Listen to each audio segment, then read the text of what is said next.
यादव के गाना हिट हो जाए भैया। लड़किया का शादी होता लड़का वियोग में बारुआ तक कौन भाव में कि बिना तरईन के जान ना होला,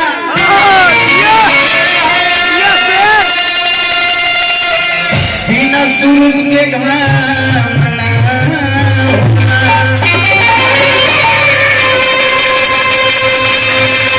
प्रेमी भले ही के तना पुरान हो जाले,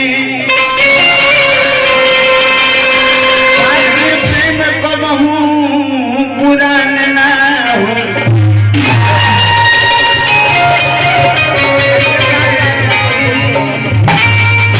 लड़का कहता कहना भाव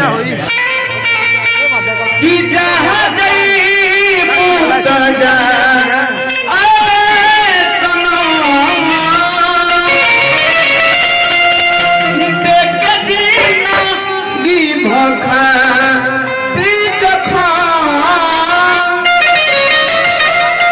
जवन सोचा हमारा बारे में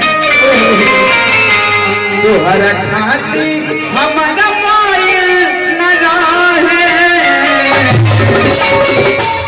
प्यार कालू परसों न रहे, जैसे भाई न रहे।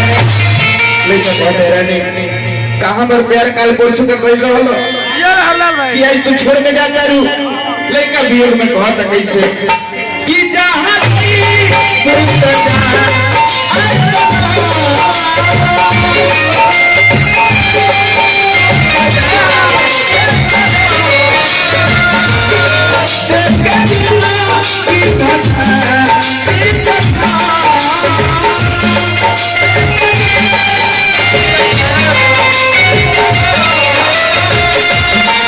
I